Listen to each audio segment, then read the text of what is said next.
Découvrez Questions d'aînés, un balado qui répond à toutes vos questions sans aucun tabou sur des sujets qui vous concernent.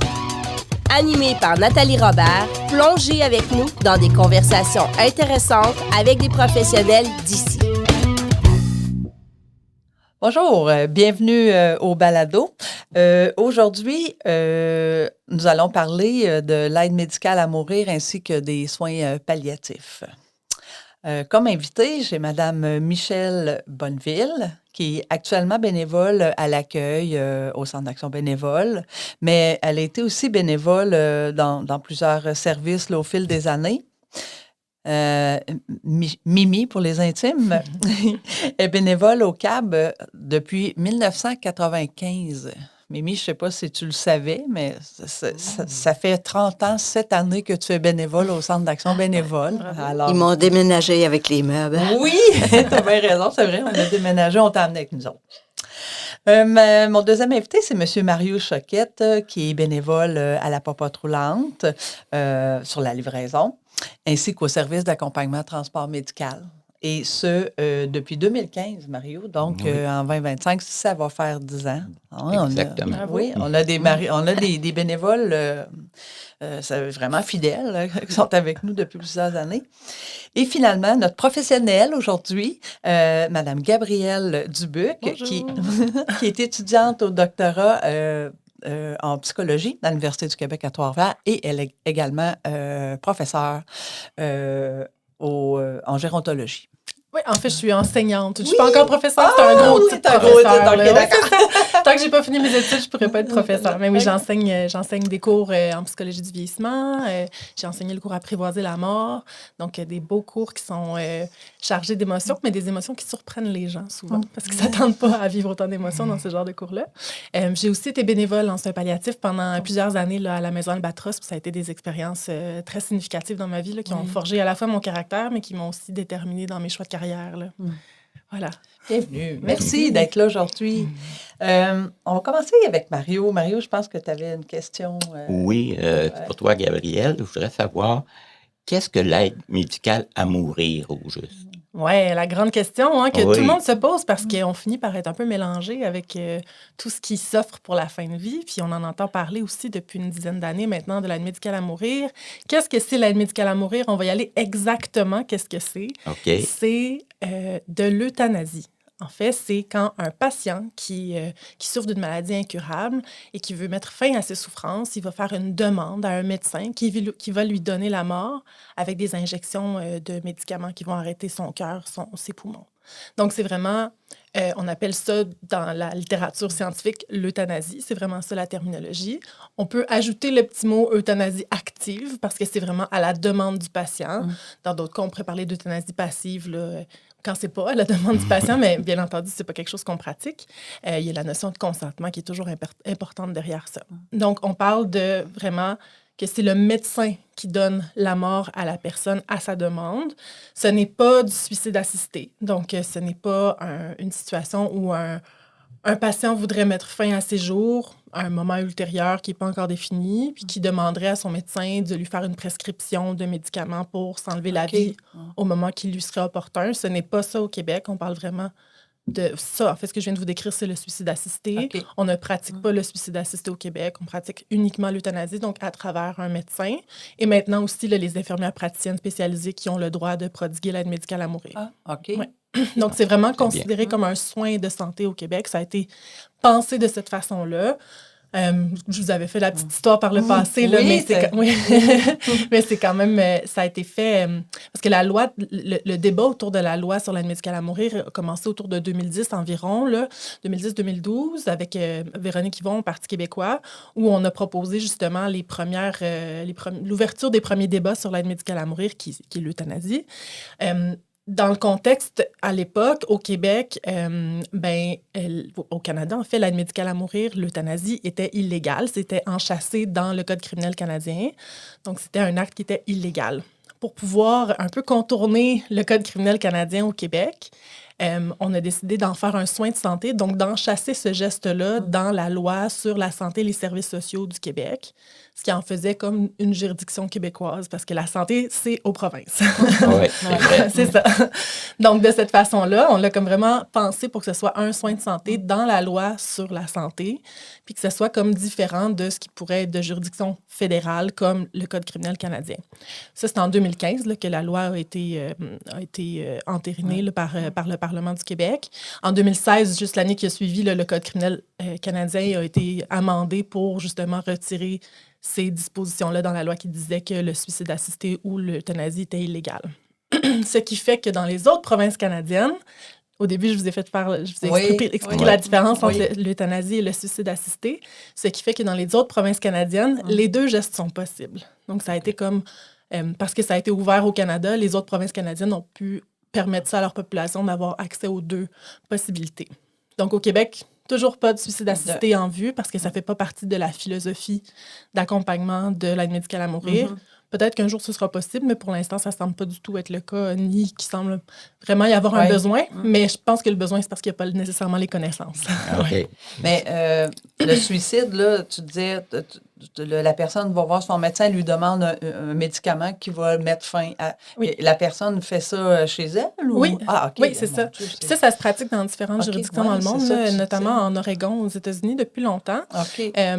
Puis en fait, c'est ça. Le médecin va prescrire des médicaments qui vont mettre fin à la vie de la personne. OK. Puis la personne va pouvoir faire ça au moment qui lui convient, dans les circonstances qui lui conviennent, quand elle va arriver à ce point-là. Ouais. Puis en fait, c'est quelque chose de particulier. Puis c'est un peu pour ça que je pense qu'il y a de la sensibilisation à faire par rapport à ça. Parce que en Oregon, justement, on a de la littérature scientifique qui nous montre que il y a à peu près 40% des gens qui reçoivent la prescription qui passent jamais à l'acte. Ah, Ouais. OK. C'est quand même énorme. C'est surprenant. C'est surprenant, puis c'est intéressant parce que ça Oui. nous indique une chose importante, c'est qu'il y a 40% des gens Qui sont pas sûrs. qui sont pas sûrs. C'est ça. Qui sont pas sûrs ou qui décèdent avant ou qui décèdent autrement. Là, on va inclure plus de variables dans ça. Mais il y a quand même probablement une proportion non négligeable de ce 40%-là qui représente des gens pour qui avoir en sa possession les médicaments pour s'enlever la vie au moment qui sera important, Ça les rassure. c'est assez. Ça- C'est assez ça- pour calmer. C'est ça, ça donne du contrôle, puis c'est assez pour calmer les angoisses qui OK. viennent derrière ça.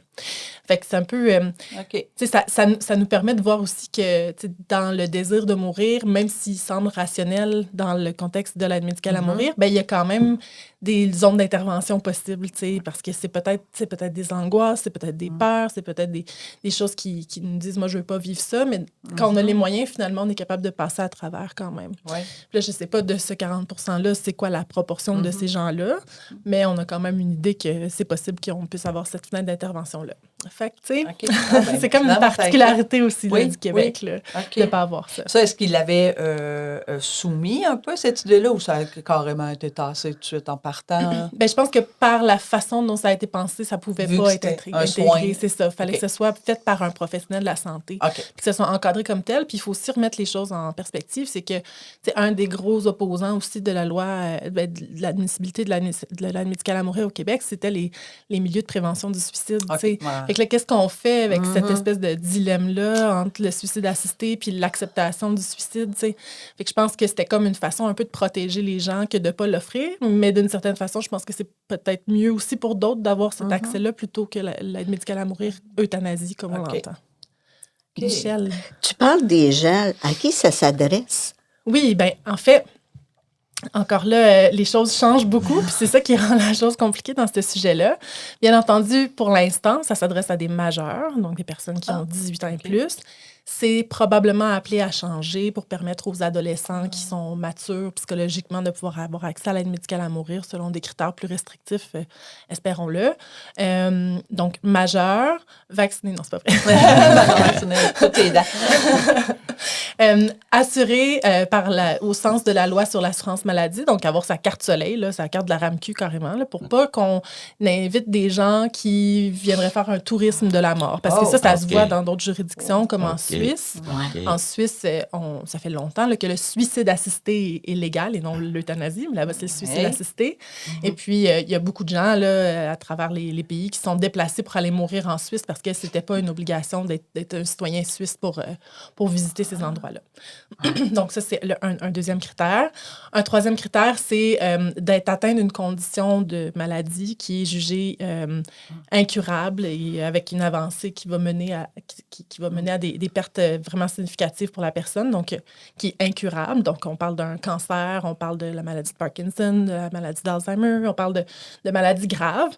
Ça implique qu'on exclut les troubles de santé mentaux, parce qu'on ne peut pas dire qu'on va mourir de notre bipolarité, comme on va mourir de notre cancer. Donc, ça exclut ces gens-là pour l'instant. Okay. Petit aparté, ça va probablement être ramené fréquemment dans le débat public, parce qu'au Canada, ça pousse beaucoup pour qu'on puisse le permettre aux gens qui sont atteints de troubles de santé mentale. Mais au Québec, on a vraiment fermé la porte quasiment à double tour pour pas que ça passe. Donc, je doute que ça passe au Québec, même si ça venait à passer au Canada. OK, oui. Il faut que la personne souffre, qu'elle ait des souffrances significatives, qu'elles soient physiques ou psychiques et qu'elles soient constantes. Donc, ça ne veut pas nécessairement dire que la personne a besoin d'avoir des souffrances physiques. Là. Ça peut être mal dans un membre ou un organe, mais qu'elle ait des souffrances qui soient aussi psychiques, c'est-à-dire être terrorisée à l'idée de s'étouffer ou être complètement pas capable de soutenir le fait d'être un fardeau pour ses proches. C'est des souffrances psychiques ou d'avoir tellement peur de la souffrance que ça nous fait vivre de la souffrance. Tu nous ouvres une porte à ce moment-là. Là. Oui, ça ouvre une porte, ça c'est certain.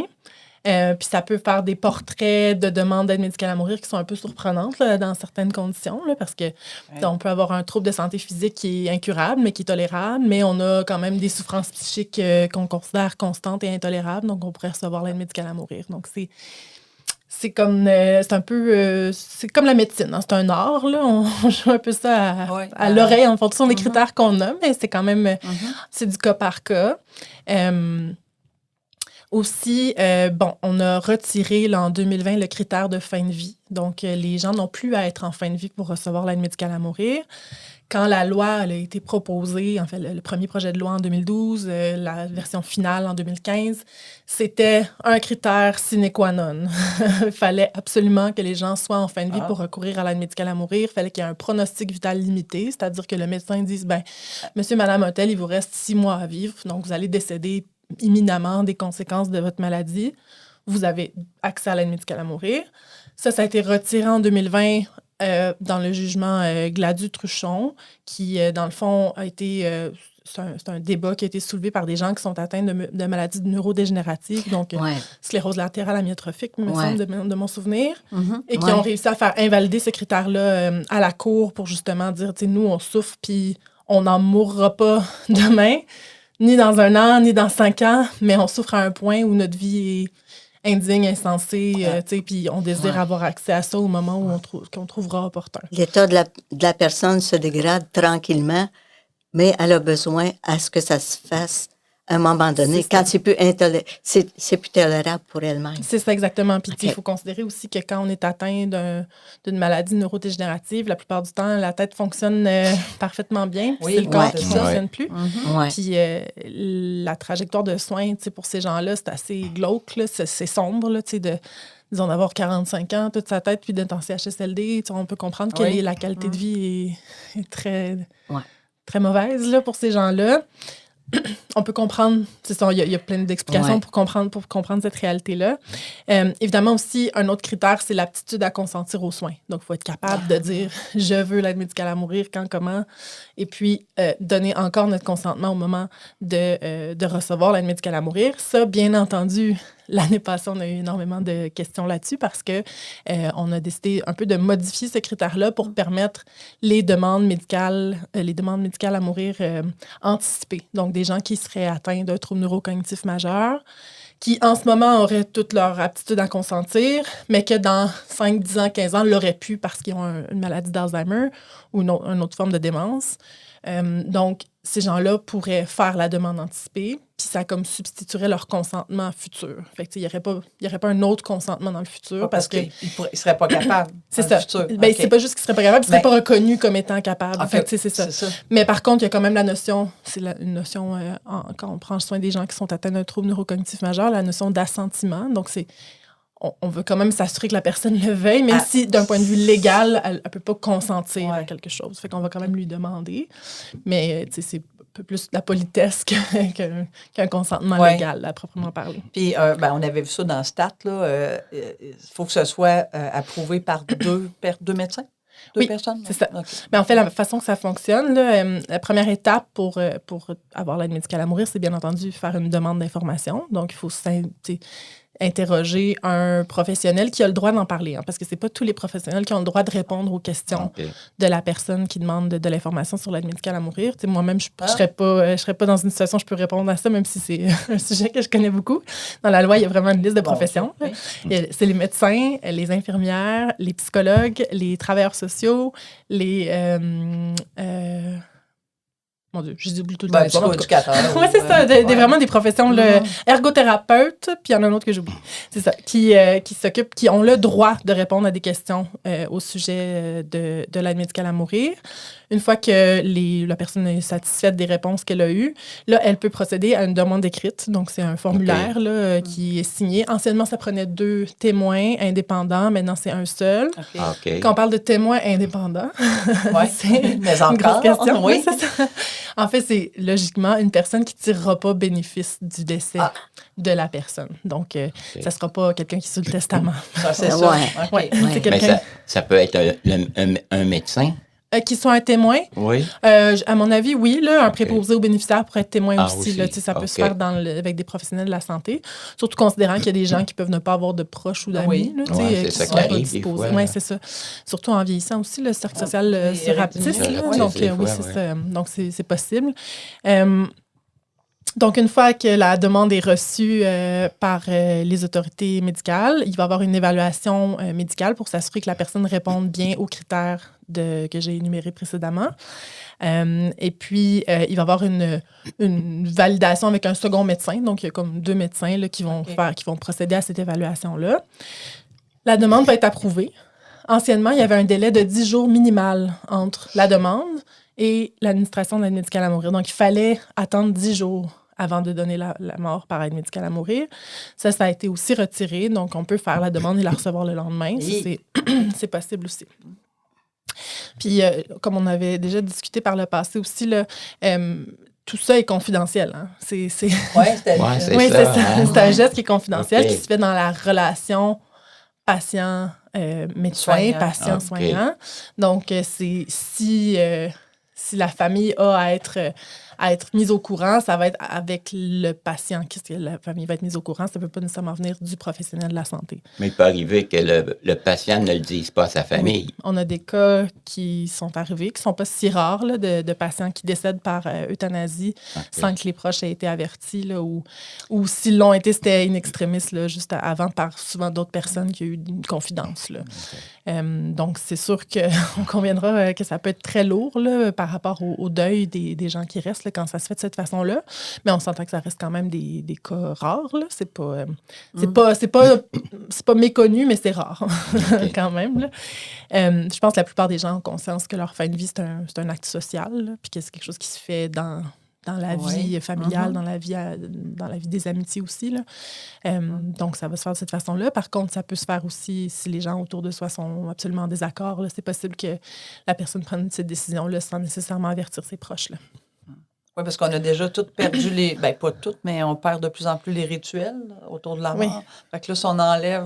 J'ai quasiment le goût de dire tout, moi aussi. Tout, hein, toi aussi, t'as le goût. Parce qu'on en voit là, des fois. Puis on s'en rend compte à quel point c'est important, ces c'est- rituels-là. ben, Puis que ça laisse le temps à la réalité de descendre dans la c'est vie des ça. gens. C'est pour ça que je trouve ça bizarre Ouais. qu'il ait diminué de 10 jours à là. Oui. Mais en fait, c'était pour permettre... le rationnel, c'est que c'est pour permettre à des gens qui perdraient leur aptitude à consentir de recevoir l'aide médicale à mourir. Dans le sens où tu es en fin de vie, tu sors, tu rentres dans ta conscience, tu n'es pas tout le temps là, puis on pense pas que dans 10 jours, tu vas être encore consciente. Ben, si ça permet à ces gens-là d'avoir accès à l'aide médicale à mourir, mais en même temps, d'un autre côté, oui, on permet à certains, mais ça nuit à d'autres. C'est toujours ça quand on ouvre un critère. Parce Hein, que 10 jours, c'est quand même pas beaucoup. Là, non, c'est pas beaucoup, c'est très peu. C'est ça. Peu, là, tu peux l'avoir le lendemain. Oui, c'est ça. Puis, tu sais, dans le temps de la pandémie, ça arrivait souvent, là, des cas de pression aussi, là, dans le sens où, monsieur, on voit que vous souffrez, puis on pourrait vous soulager, on l'entend, ça, là. Il y en a eu beaucoup des cas comme ça, puis, en même temps, on l'a dit, il fallait faire des choix pendant la pandémie, puis ça a l'air que l'aide médicale à mourir, ça a comme aidé à faire des choix aussi, parce que, des fois, le lit que monsieur prenait, puis on savait qu'elle allait le prendre encore pour 10 ou 15 jours, mais qui était en fin de vie, il aurait pu être libéré pour un autre, C'est des grosses questions, puis c'est ça, dans des situations comme la pandémie, ça peut créer des gros problèmes aussi, là, éthiques, moraux. Oui. Mais oui, c'est quand même particulier. Puis aussi, une chose qui est bonne à rappeler, c'est que les professionnels de la santé n'ont pas le droit de proposer l'aide médicale à mourir. Puis ça, je pense que tout le monde va me dire, oui, mais ma tante, elle, oui. Tout le monde se le fait offrir. Non seulement ça, mais j'ai ouï dire que à Trois-Rivières, à l'hôpital, même, ça arrivait parfois qu'on remplissait d'avance les demandes écrites, là, sans que les gens en fassent la demande nécessairement. Là. Wow. Donc, c'était quand même, c'est ça, c'est des grosses décisions qui sont prises, pas nécessairement dans le meilleur contexte pour la plupart des gens. Là. On ne devrait pas avoir de pression induite, on ne devrait pas sentir qu'on n'aura pas les soins qu'on mérite. Oui, qu'on mérite. C'est ça. Oui, puis, on ne devrait pas non plus être dans une ère où on entend un petit peu tout le temps en arrière, oui, mais tu prends des ressources, oui, mais tu prends de la place, oui, mais tu sais, ça, c'est quelque chose qui ne devrait pas habiter la tête des gens. Et pourtant. Jamais. Puis on est dans cette période-là, puis je pense que les baby boomers le vivent vraiment, cette angoisse-là d'être un fardeau. Ils le vivent parce qu'ils vieillissent vraiment beaucoup. Comparativement à toute l'histoire de l'humanité, on n'a jamais eu autant de gens qui étaient si vieux, puis qui vivent si longtemps leur vieillesse, puis qui se découvrent aussi des difficultés dans cette partie-là de leur vie parce qu'on n'a jamais eu à vivre ça en tant que société. Non, on découvre. Oui, c'est ça. On est au jour le jour. Là, mais on entend beaucoup une atmosphère qui incite les gens à ne pas prendre trop de place, puis à se tasser un petit peu parce que ils peuvent déranger parce qu'ils demandent des ressources, puis parce qu'ils demandent du temps, puis ça, c'est, à mon avis, une attitude qui était très problématique là, dans le système de la santé, mais pas juste dans le système de la santé, mais dans le discours des gens. Les gens ont intériorisé ce discours-là, puis on va se le dire, là, c'est une forme d'âgisme d'intérioriser ce discours-là.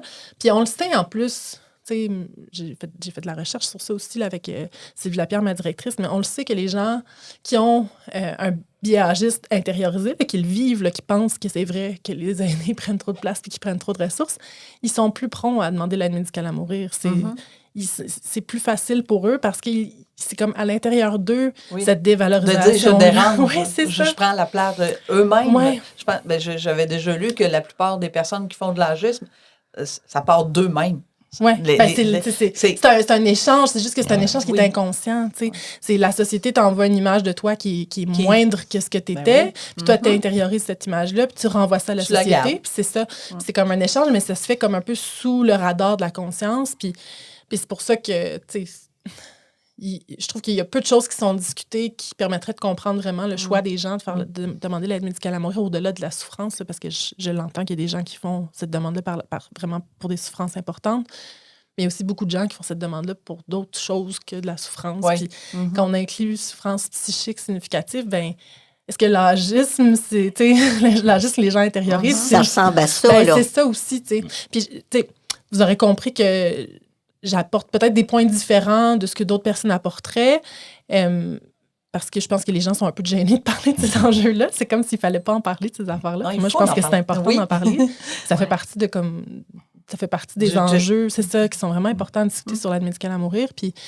Mais c'est ça, je pense que il faut qu'on s'attarde à ces questions-là, même s'ils sont durs à aborder.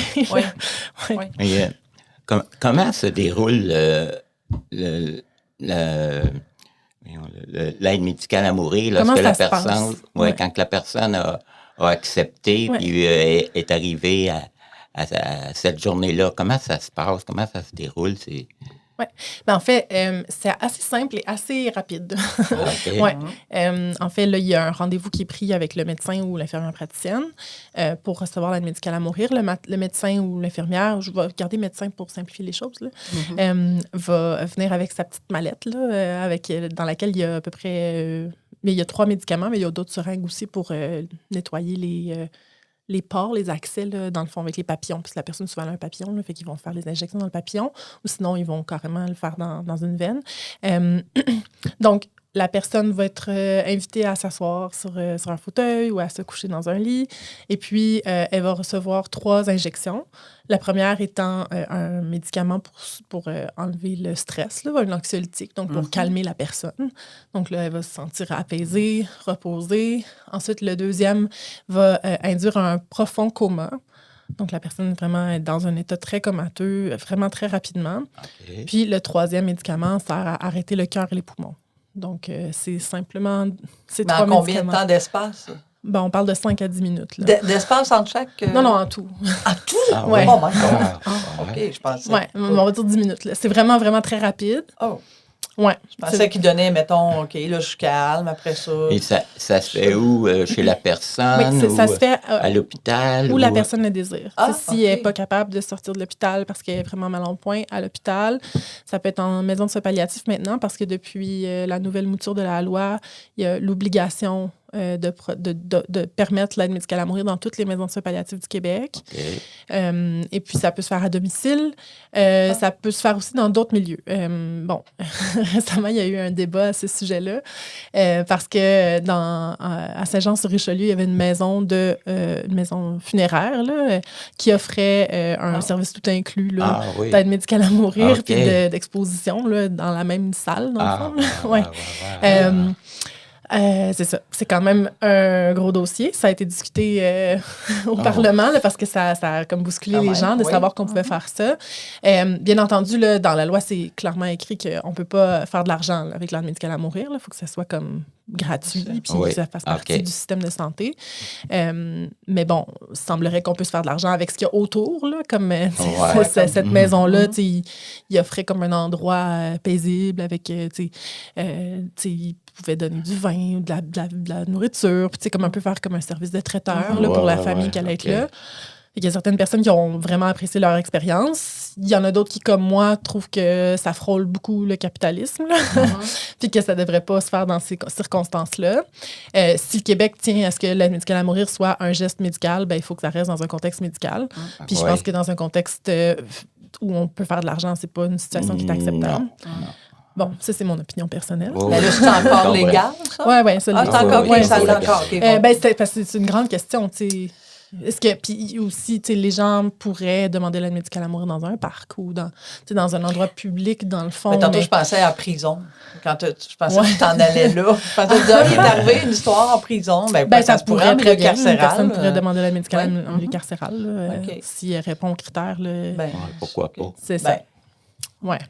Okay. Non, là, tu es dans un constante. un centre funéraire. On est ailleurs. Là. Est-ce qu'il existe d'autres moyens ou d'autres façons que l'aide médicale à mourir? Ah, la grande question, parce qu'on entend juste parler d'aide médicale à mourir. Hein, mais il va y avoir d'autres choses d'autres aussi, d'autres options. Il y a d'autres options. Il y a la mort. Non, mais dans le sens de mourir de sa belle mort, comme on dit, dans un contexte où on reçoit des soins appropriés, qui sont les soins palliatifs. Donc, les soins palliatifs, c'est une approche qui est née dans les années 70-80, qui a pour but de donner tous les soins à la personne dont elle a besoin dans sa fin de vie. Et je parle de tous les soins, c'est pas juste des soins médicaux, mais vraiment des soins psychologiques, des soins sociaux, des soins spirituels, de vraiment comme prendre la personne dans toutes ses facettes de ce qui fait qu'elle est un être humain, puis de donner de l'attention à chacun de ces soins, de chacune de ces sphères-là de la personne.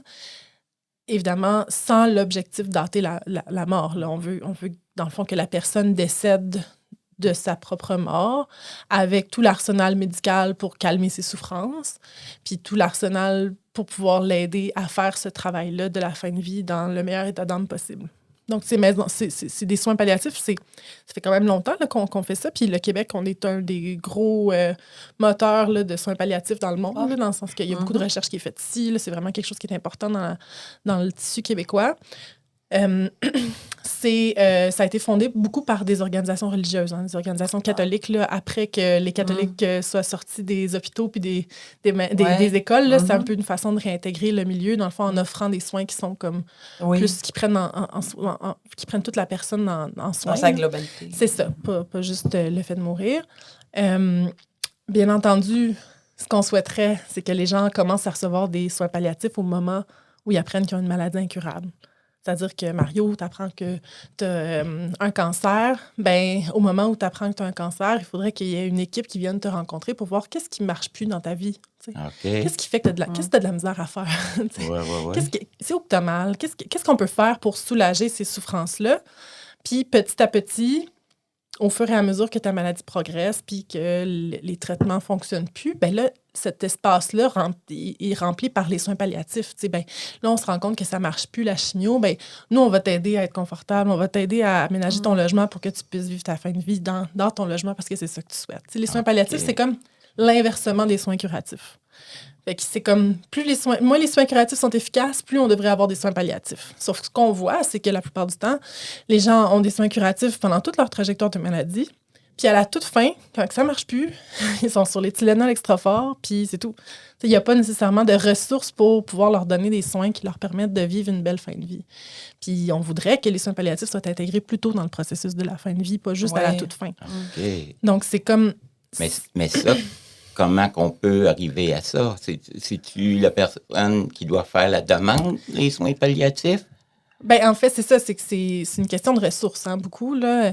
On n'investit pas tant de ressources en soins palliatifs, puis alors que pourtant, on revient un peu au début de l'enjeu, mais quand on a proposé l'aide médicale à mourir, on s'est dit aussi en tant que société qu'il fallait investir aussi les soins palliatifs, et que même la loi concernant les soins de fin de vie, qui est le nom de la loi, elle porte à la fois sur l'encadrement de l'aide médicale à mourir, mais aussi sur l'encadrement des soins palliatifs.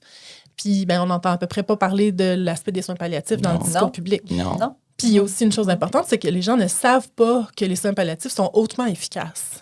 C'est quand on parle d'efficacité des soins palliatifs, là, ce qu'on en comprend, c'est que c'est environ 1 cas sur 250 qui est réfractaire aux soins palliatifs. Donc, c'est 99,6% des gens qui répondraient bien aux soins palliatifs. OK.